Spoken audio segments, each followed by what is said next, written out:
Se acaba de producir un acto, por supuesto, esperado en la Asamblea Nacional con el anuncio de la declaratoria del abandono constitucional del cargo del ciudadano presidente de la República, por aplicación del artículo 233 de la Constitución, que establece las llamadas faltas absolutas presidenciales, que aparecen organizadas por primera vez en la historia constitucional venezolana en la Constitución de la República Bolivariana de Venezuela.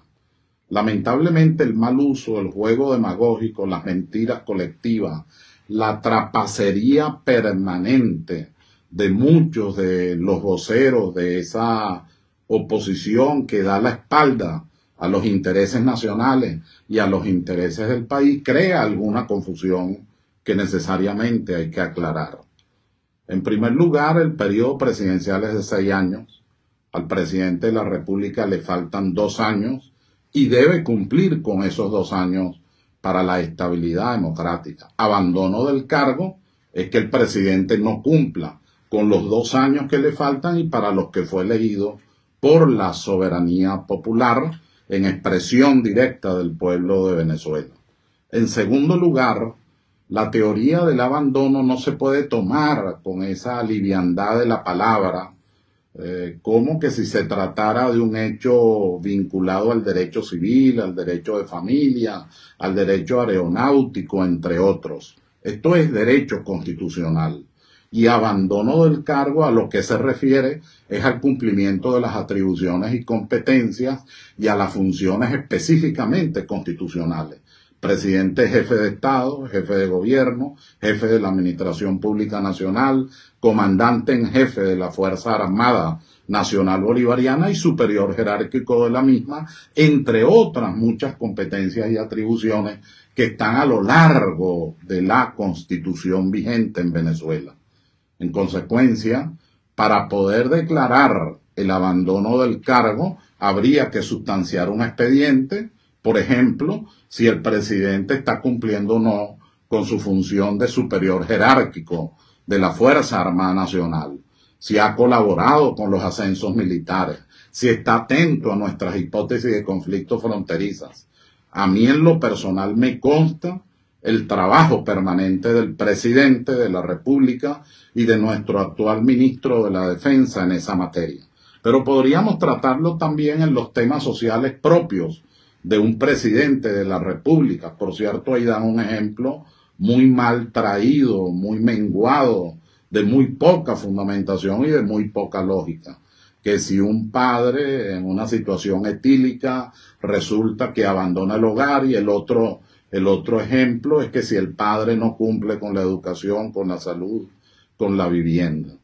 De eso no se trata. Si nosotros absolutizáramos ese concepto, entonces resulta que todos los países del universo, del mundo conocido, tendrían que destituir a sus presidentes.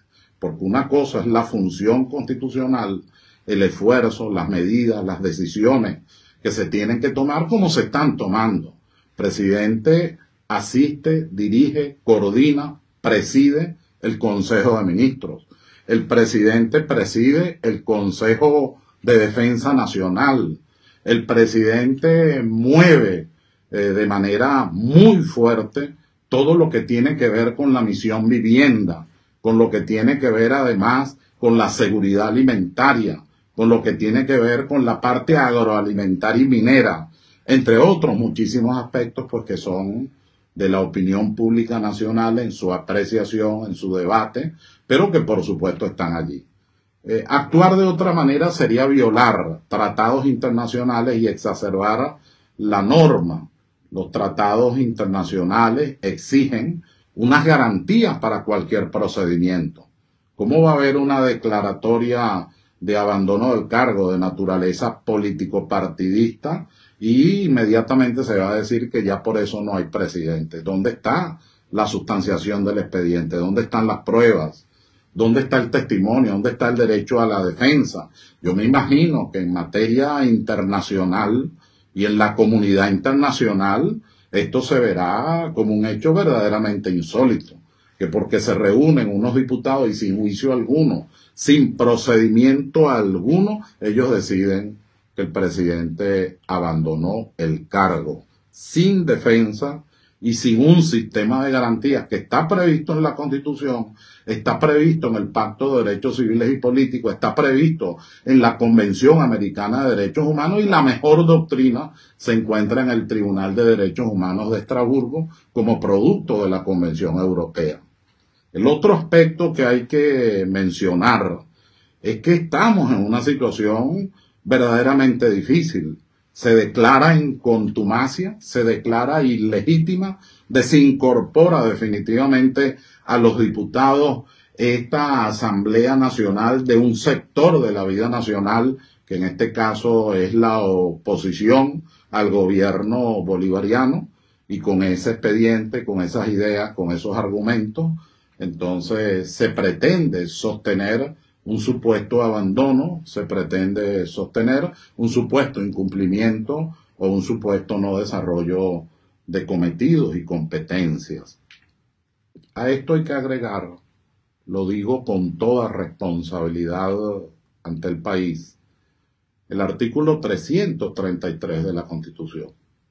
Nosotros estamos en una situación prácticamente de facto, en una oposición que tiene circunstancialmente la mayoría en la Asamblea Nacional, pero que esa Asamblea Nacional se declaró ilegítima, inconstitucional, además en desacato, a veces violento, en rebeldía frente a todos los poderes del Estado, al Poder Ciudadano, al Tribunal Supremo de Justicia del Poder Judicial, al Poder Ejecutivo en todas sus manifestaciones y a muchos de los sectores de la vida nacional. En consecuencia, ese proceso de ilegitimidad, que no de origen, como dice la teoría del Estado, y a ella me apego, moderna, no de origen, sino de desenvolvimiento, de desarrollo, coloca entonces a la Asamblea Nacional en una situación nugatoria. Por eso es que recomiendo a quienes están asesorando estas aberraciones que por favor lean el artículo 333.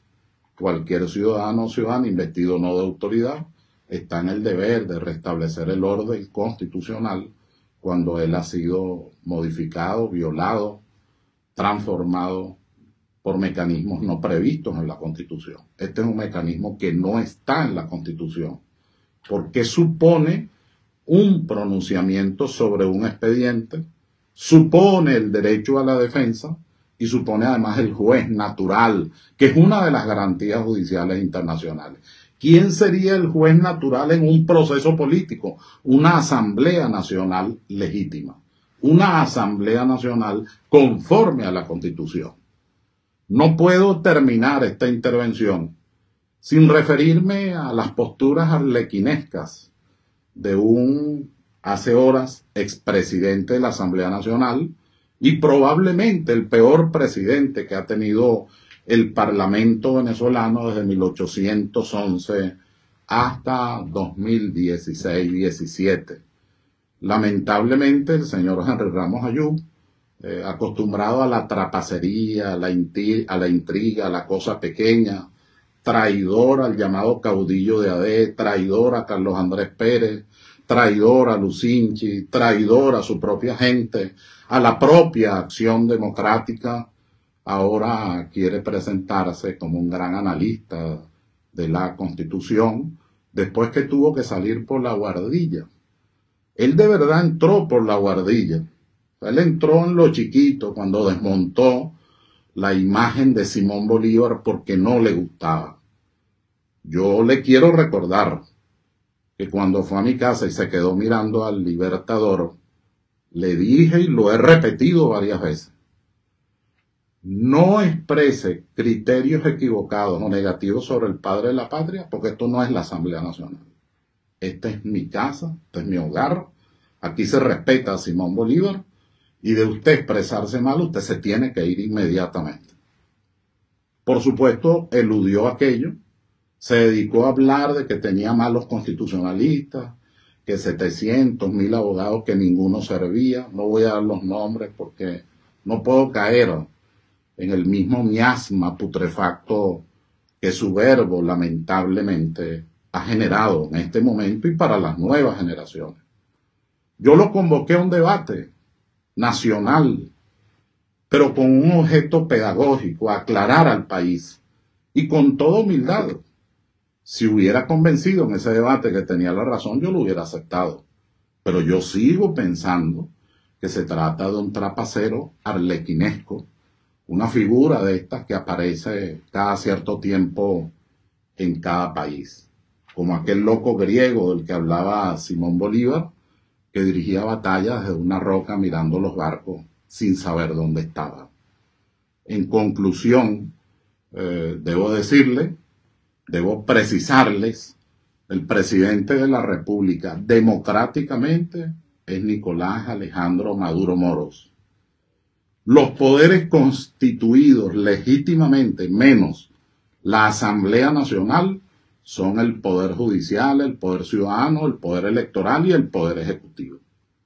Cuando hay un intento de disolución del Estado, de golpe de Estado, en Venezuela se han planteado dos doctrinas. La doctrina Betancur, que consistió fundamentalmente en meter los presos a todos y después torturarlos. Historia Patria, Ambrosio Oropesa, Constitución de 1961, comentarios a la misma.